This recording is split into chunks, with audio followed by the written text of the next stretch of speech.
I recently purchased this Nissan Leaf, which is the most affordable electric car I could find here in Cyprus. It is 11 years old and has clocked 158,000 kilometers. The battery is 60% of the original capacity, with 7 out of 12 bars remaining. This means 40% of the battery has degraded, and it will continue to do so over time. With current battery capacity, I can drive maximum of 100 to 110 kilometers on a full charge. But typically I drive around 50 kilometers between charges. To extend the battery life, it's better to charge it to 80% and to avoid letting it drop below 20%. Charging it slowly, like using a regular socket called as a granny charger, can also help to preserve the battery. The granny charger consumes 2.4 kilowatt and it can be used in any socket where you can charge your phone. This is an advantage of it. Actually, I would not buy this car if I wouldn't have such option. The only thing I have to keep in mind is that it takes time to charge the car as it is slow. The car has two charge sockets, the one from the socket type 2 and other one called CHAdeMO, which can have an input up to 18 kW per hour. By the way, this cat is one who greets me each time I arrive and is very friendly. Sometimes it doesn't want food, just to need some cuddles. I often have some treats for it in the compartment. This time it was turkey for him. After owning this car for 6 months and frequently using it, here are my thoughts on it. I bought this car for 5,000 euro here in Cyprus. The battery capacity, as I told, has reduced to 40%, so it travels 40% less than original. The battery current state is displayed on the car's main panel, which shows 7 bars, and the new battery should show 12 bars. And don't confuse the battery capacity with the current charge level.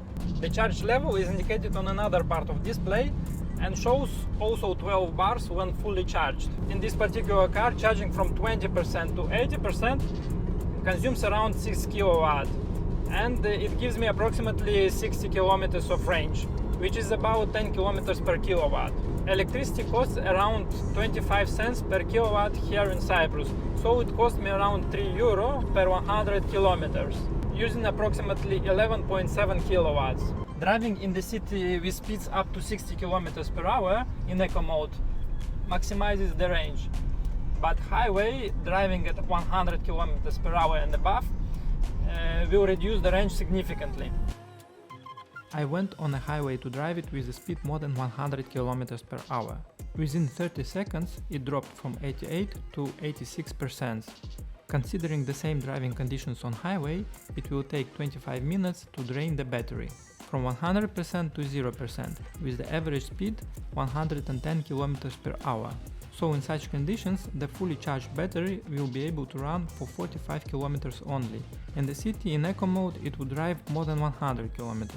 Cyprus has charging stations with ranges from 35 cents per kilowatt to about 60 cents per kilowatt. However, with more than 300 sunny days here in Cyprus, it's reasonable to use solar panels. I'm living in an apartment and my parking spot is located conveniently under the unit, allowing me to charge it through socket. The car charges slowly using regular socket, using about 2.4 kilowatt per hour. I'm putting it on charge usually at night, every other day, and it takes around 5 hours to charge it. This car is best suited for city use. If I have to travel over 60 kilometers, I rely on my other petrol car. This car requires insurance, which is about 200 euro here in Cyprus for me for the year. And MOT, which is done every 2 years for 35 euro. For the current moment, all electric cars here in Cyprus, they don't require road tax. We are talking about fully electric cars, not hybrids. For this electric car, I have a permission to park it for free in large public parking lots in Limassol. There is no need for oil changes, timing belts, exhaust system maintenance, CO2 filters. Even the brake system lasts longer because the car uses regenerative braking all the time. The car uses Bluetooth connectivity for phone calls, music, YouTube videos, whatever you have audio on your phone will go through Bluetooth. The interior of the car is spacious with adjustable driver's seat and passenger seat, and those seats, including the passenger seats, are heatable. I think this is common across these Nissan Leafs cars. The steering wheel is heated as well. You can set the battery to charge up to 80% from the menu, which can help to prolong the battery life. In the menu, navigate to settings and enable the option long life mode. Once the charge reaches 80%, it will disconnect automatically. The car has Eco mode, which slightly reduces acceleration, but increases the range about 5 to 7%. Proper tire inflation can also help maximize the range. Traffic jams don't significantly affect the consumption, and regenerative braking recovers some energy. The rear windows are factory tinted for privacy. The car has front, rear and side cameras, so when reversing you have 360-degree view. All 4 cameras are getting activated once the reverse gear is active. Each side of the car has its own camera. You can mute the artificial engine noise for pedestrian safety. There is an additional B gear option for enhanced regenerative braking downhill. Using the air conditioner reduces the battery by about 10%. It takes around 30 minutes to charge from 20 to 80% using CHAdeMO, Charge the Move charger. It's around 18 kilowatts per hour. And charging from 80 to 100% takes additional 40 minutes.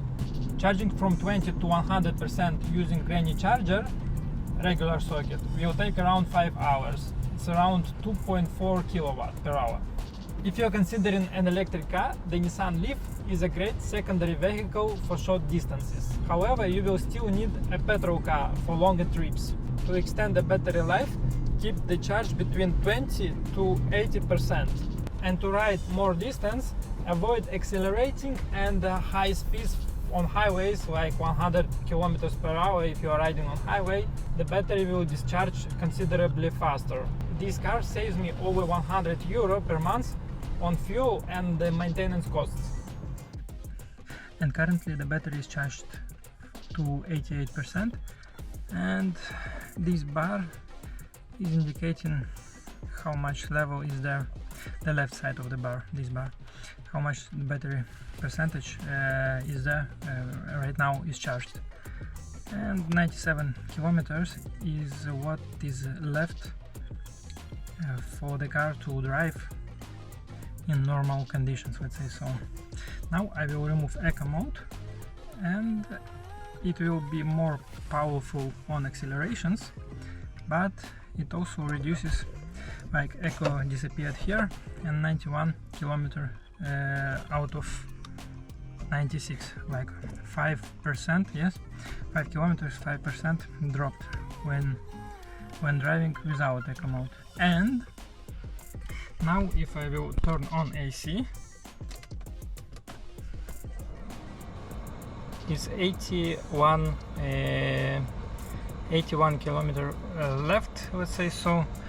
And if I will drive in Eco mode, 85 kilometers. Now I turn off AC again, 96. So it drops for about 10% or 10 kilometers, because it's 96 kilometers left. So it drops up to 10% when using AC.